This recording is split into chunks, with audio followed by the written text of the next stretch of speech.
相信很多人都看过这个视频。把鸡蛋放进白醋里浸泡12个小时后，用清水清洗一下就能变成弹力球。小了，格局小了。你想，这么小一个鸡蛋，即使是能做成弹力球，能弹多高？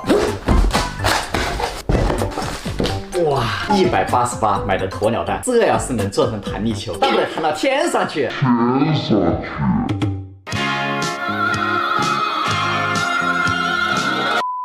为了和这个鸵鸟蛋做对照，我还特地准备了鸡蛋。鸡蛋、鸭蛋、鹌鹑蛋。那接下来我就依次把这些蛋放进容器里，然后倒上白醋。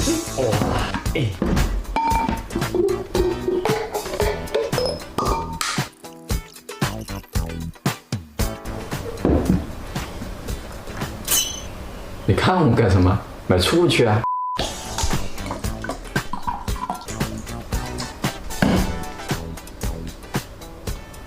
真的是一滴都没有了。现在这个鸵鸟蛋的表面好像已经和白醋起了反应了，看一下这个泡沫疯狂的在向上升，然后这个上面都已经起了一层白沫了。OK， 那我们接下来等上3天时间，看看这些用蛋做出来的弹力球到底弹不弹。3 days later， 本来呢只打算泡3天的，结果中间出了一点小意外，一下子泡了5天。先看一下这几个小的蛋吧，我觉得成功的概率应该还是挺大的。真的变软了，看到没有？特别是这个鸡蛋变这么大，我去！可以看到这个鸡蛋在那个白醋里面泡了以后，整个壳都没有了。这颗鸭蛋的话，没有鸡蛋的效果那么好，可以看到这里还有一些壳钉在上面。然后这颗鹌鹑蛋的话，目前来说，效果还不错。试一下这个弹力怎么样？我觉得还是挺神奇的。3、2、1。哎，可以，兄弟们，有点意思。哇，这个小的都这么弹，那这个大的岂不是更不得了了？再试下这颗鸭蛋吧，感觉不是很妥的样子。哎，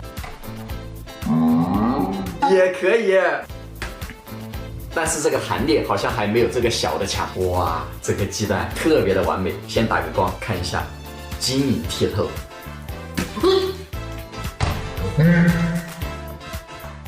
这什么情况？直接就碎了，我去！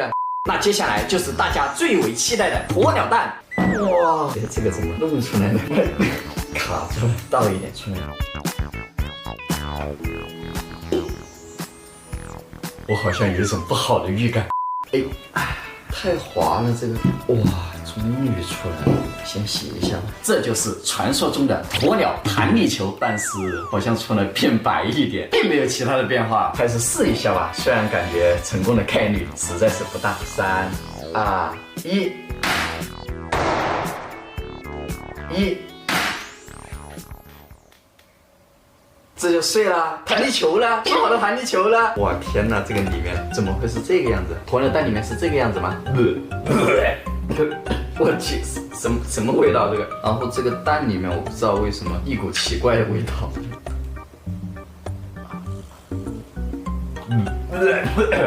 坏了，就这样，拜拜，大家拜拜。